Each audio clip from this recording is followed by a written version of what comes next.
I think my initial assessment is done. Now, this motorcycle is purely amazing.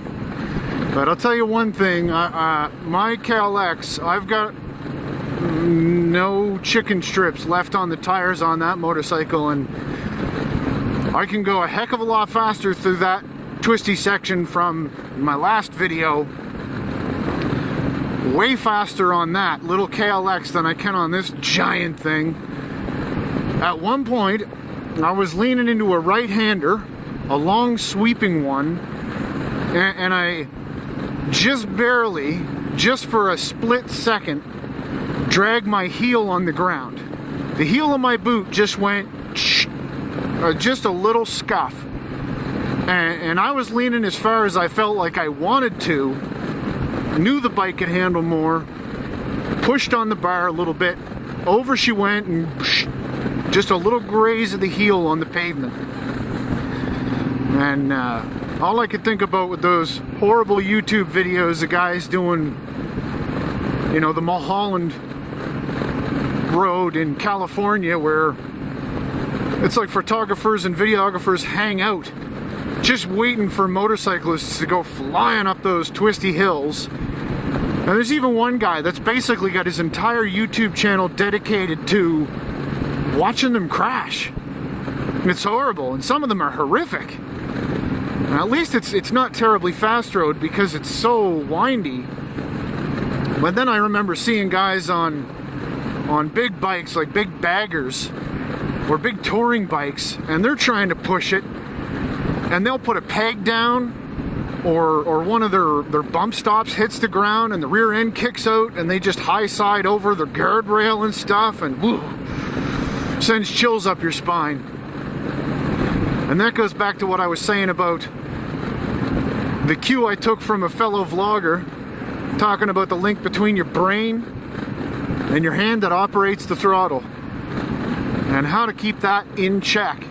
And touching your heel to the ground on a road like that will do it every time, because there ain't no guardrails for the most part. And you go off one of those curves and you could be digging your bike out of the bottom of a lake. Not such a wonderful idea.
That'll be as fast as my GoPros have ever gone.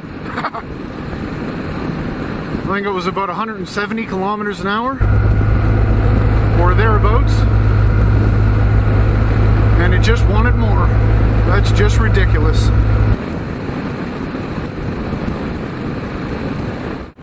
Well, that was a nice little ride to get me feeling much more confident on the bike. Definitely doesn't feel as huge and bulky as it did before. It's becoming more and more nimble for me. Getting used to the way it wants to lean and roll, and even at slow speed, it's is really manageable. Very surprising for such a large motorcycle.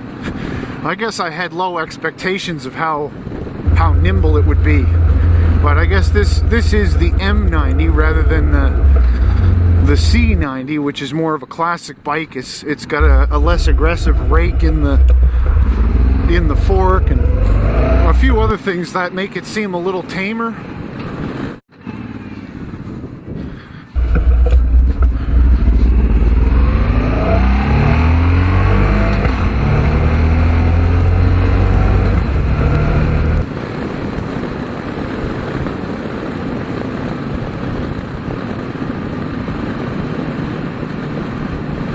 That guy gave me a funny look.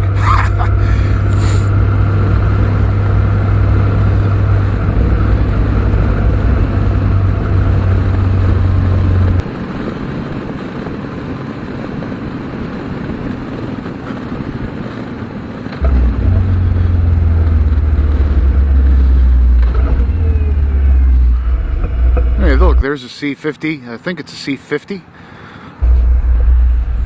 By the looks of things, right there. Yeah, nice bike.